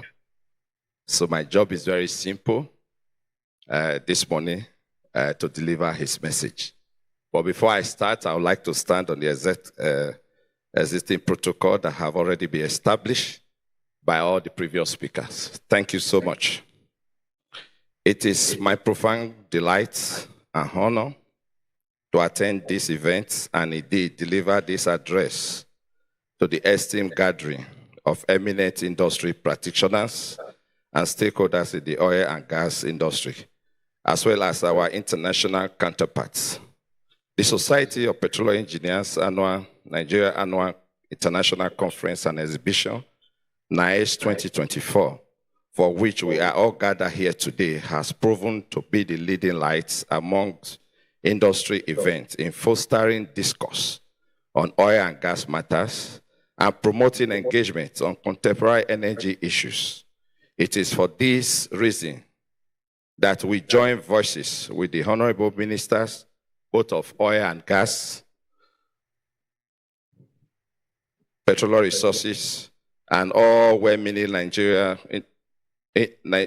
in oil and gas industry stakeholders to facilitate with SP Nigeria Council on yet another successful event of the 47th NAICE, an industry annual event ever since the inauguration session held in 1976. I want to say congratulations to every one of us. As the technical and commercial regulator of Nigeria's upstream, we pride ourselves as more than a regulator. In line with our mandate as enshrined in the Petroleum Industry Act 2021 PIA, we promote investments, influence best practices, and enable businesses. We therefore support the drive by SPE and similar professional organizations to foster industry discourse on oil and gas energy sustainability. Let me state that the theme of this year's conference, Petroleum Industry Value Chain Optimization, the inevitability of midstream and downstream development, aligns with the objectives of the Petroleum Industry Act 2021 for overall industry stability, growth, and sustainability. A core imperative of the PIA is to ensure that the midstream segment is developed as a standalone segment to transition the nation from oil-centric operation to an oil and gas-based industrial economy. Against the foregoing, the team aptly captured the critical juncture at which our industry stands and the path we must tread to secure a sustainable and a prosperous future. As upstream regulator, we at NUPROC recognize our pivotal role in the broader petroleum industry value chain. The upstream segment is the bedrock upon which midstream and downstream sector are built. It is therefore our commitment to ensure optimal development of petroleum resources for sustainable value creation across the chain. Optimizing the entire value chain is essential to maximizing the value derived from Nigeria's hydrocarbon resources. Just like the saying goes, a chain is as strong as its weakest link. Every segment of the value chain must indeed function for overall value addition, energy security, and national economic development. The outlook of the Nigerian oil and gas industry is evolving, particularly in the context of IOC divestment. These changes present both challenges and opportunities. Consequently, the Commission is implementing the upstream asset divestment framework to guide this seamlessly, non-destructive exit of divesting entities and promote sustainable operations for the acquiring parties, all in the overriding national interests. On the other hand, we welcome with keen anticipation the significant opportunities that divestment afford indigenous players, who we have seen grow in leaps and bounds within the last 2 decades. We see greater prospects for robust development across the value chain from indigenous operators, some of which have demonstrated their keenness for vertical integration and in-country value addition compared to some export-centric major operators. The future for integrated upstream, midstream, and downstream development is therefore brighter for Nigeria. I beckon on all investing parties to seize this opportunity for greater value addition for shared prosperity. On another note, we recognize the role of streamlined regulatory framework in enabling the industry across the value chain. Hence, in the NUPROC, we are entrenching collaboration with our sister agency, the NMDPROA, and other key stakeholders to deepen end-to-end value in critical areas of operations. For example, to ensure robust development of oil and gas midstream operation, we strengthen alignments on the administration of the domestic crude supply obligations and the domestic gas delivery obligation to grow the sector consistently with the provisions of the PIA. We are confident that our effort to foster regulatory alignment in this respect will stimulate further activities for domestic energy security in the short term. We will not rest on our oars. We are committed to entrenching collaboration for enhanced value to the industry and the nation at large. Distinguished ladies and gentlemen, as we deliberate on the strategies and innovative approaches that will propel the industry forward, let us remember that the optimization of the midstream and downstream segments is not merely an option, but an inevitability. By focusing on this area, we can mitigate the risk associated with market volatility, enhance our refining capacities, and ensure a more stable and efficient energy security for our nation in a world undergoing change. Let me take a moment to highlight the importance of conscious action to mitigate the impact of energy transition and position the nation for a decarbonized world. No matter what our individual views may be, the war is on the energy transition course. Hence, deepening of our in-country value from our oil and gas resources via a midstream and a downstream operation is highly imperative. Thus, we must take concrete steps towards upstream decarbonization while creating the structures that allow midstream operation to strive and diversify our economy base.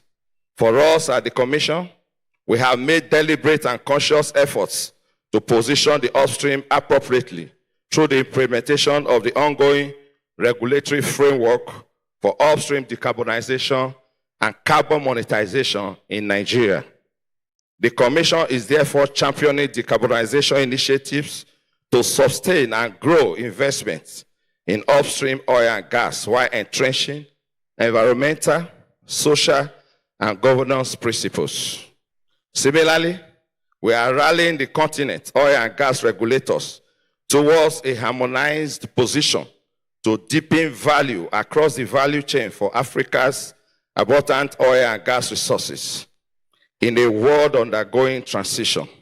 This collaboration will be achieved through the recent established African Petroleum Regulatory Forum, AFRIPAF, which will foster collaboration, promote best practice dissemination, and enable the co-creation of approaches that support our national aspiration for energy security and economic development from petroleum resources. Distinguished ladies and gentlemen, Your Excellencies, let me conclude by saying that whereas the industry faces issues and emerging dynamics, together we can confront these challenges and mitigate their impacts for overall industry growth and sustainability. We stand together with you to work out measures and mechanisms to achieve the imperatives of petroleum value chain optimization. Together, we can create a resilient and diversified energy sector that will not only meet our domestic needs, but also position Nigeria as a formidable player in the global arena. Optimizing value across the petroleum value chain is a sustainable manner, is the key to achieving this noble objective. Distinguished ladies and gentlemen, Your Excellency, thank you, and I wish the Society of Petroleum Engineers a productive and successful conference. God bless you.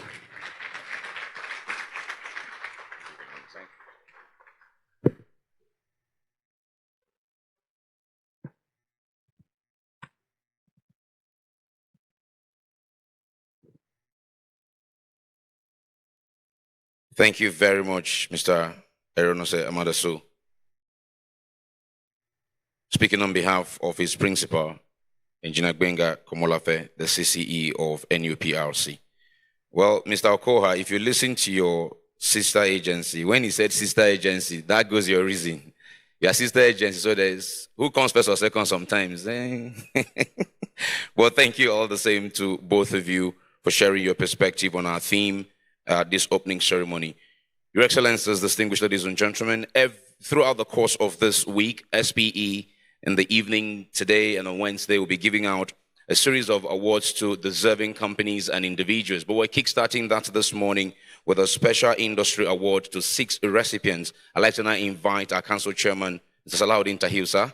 You can please go ahead. Yes, thank you. You can please join me on the podium to present to these entities, as I call them. Because of time, I will just quickly state, make a brief comment around why they are getting it. This first award is in recognition of your pioneering role in Nigeria's oil and gas industry, and it is the 2024 SPE Special Industry Award presented to NNPC Limited. Congratulations and thank you for your partnership. Please, who is coming for NNPCL? Who is coming for NNPCL? Say again? MDGSN. Okay, Mr. Chioku Zoho. Please step forward and receive on behalf of NNPCL. One more time, a round of applause for them. Thank you very much. Our next recipient is in recognition of their role in the development of indigenous capacity and championing the industrialization of Nigeria's oil and gas industry. And this special industry award is presented to African Energy Chamber, AEC. Is anyone here for AEC? Is anyone here for AEC? AEC. Okay. Bring the AEC award. Bring the AEC award. African Energy Chamber, bring it. I happen to work with them, so I'll receive this one on their behalf.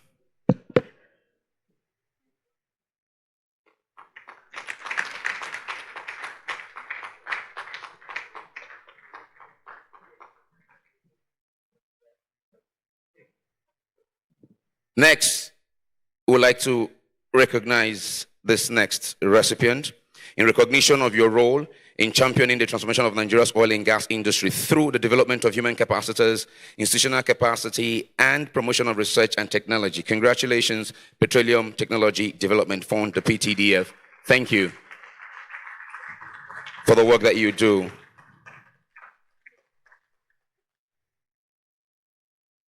Next is in recognition of your pioneering role in Nigeria's oil and gas industry, truly pioneering and truly a leader. Congratulations and thank you, Shell Nigeria.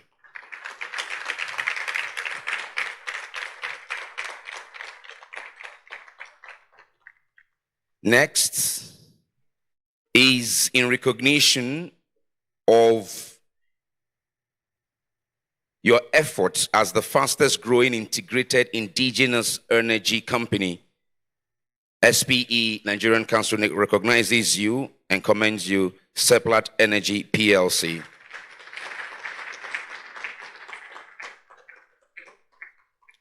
Next is in recognition of your role in providing solutions to this vibrant and challenging environment through extensive development and transfer of technology in Nigeria's oil and gas industry.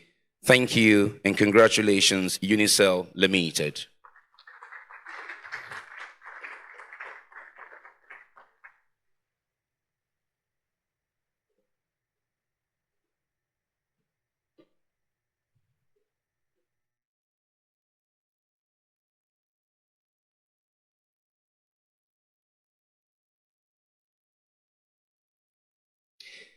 Why Unicel remain with council chair? Can all the award recipients please come on stage with their plaque, please? Ogoke, just come back with the plaque on stage. Thank you. All the award recipients, please, with your plaque, just come back on stage. All the BOT chair, sir. BOT chair, please come on stage. SPEI, sir, please, if you can come on stage. Yes, international president, yes. ARD, yes, you too. Please come on stage.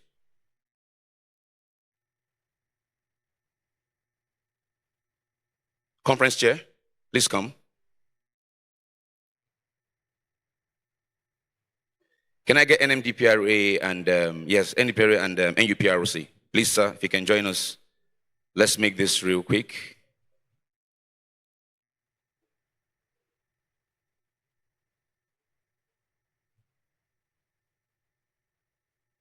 Please, award recipient, show us your award in the picture. Let's see it. Yes, we're proud of you. Please give them one round of applause, ladies and gentlemen. Thank you very much. And so, with these award and the family photo following it, once I'm done with this announcement, we will rise for the national anthem to close the opening ceremony. And I beg you, after the anthem, kindly, very kindly, take your seat again and allow dignitaries in the first few rows to exit and proceed towards the ribbon of the exhibition floor. Please remain seated. Once they exit to do that function, we can all exit and proceed. And following the exhibition will be lunch. The VIP lunch is served where, those who have the access card to go there, you will have the VIP lunch card. You'll have the VIP lunch card. Will we come back here for the first panel session? We'll come back here for the first panel. Please just take your seat one moment. The delegate lunch is served at the following places. Delegate lunch is served at the following places. First is Sky Restaurant. Second is Red Restaurant. Third is a Prime Restaurant. Fourth is Fantasia.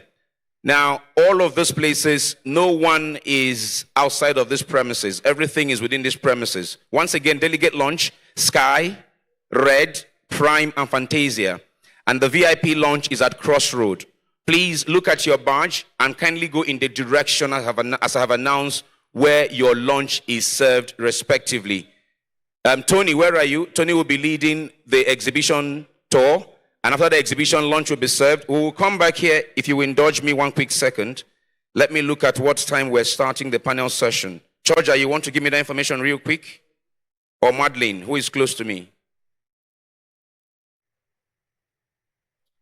All right, 1:30. We're back at 1:30 for the next session. Now, remember, rise for the anthem. After the anthem, remain seated. Allow the dignitaries exit, and then you can follow after. Now, rise, please, kindly, for the national anthem.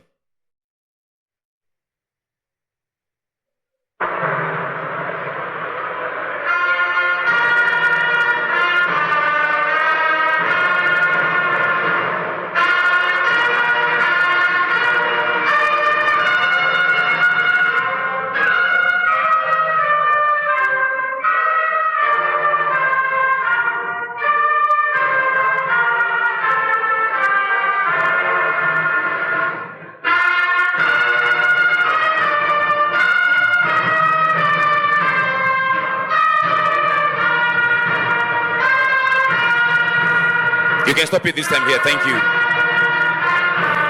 Thank you. First stanza is what I'm taking because of time. Thank you very much. First stanza.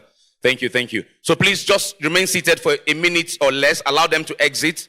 Thank you very much. Thank you very much. Thank you. Thank you very much. Allow them to exit and then you can follow. Thank you very much. Tony, where are you? Tony, where is he? Okay, Alhaji Mohammed, you are leading them. All right, thank you. Please follow Engineer Ottman there. He's leading. Please, can we allow them proceed for the exhibition tour and then launch? Other delegates, Madeline.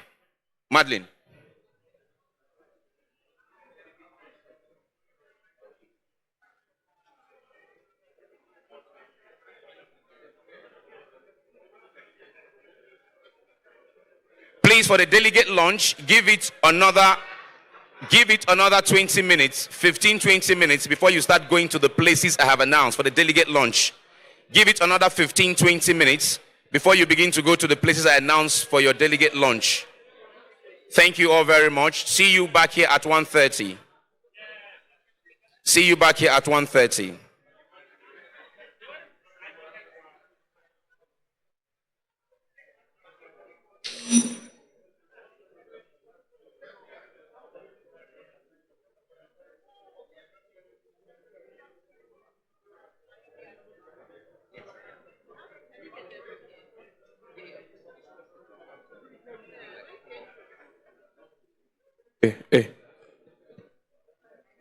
Please take care of your personal belongings.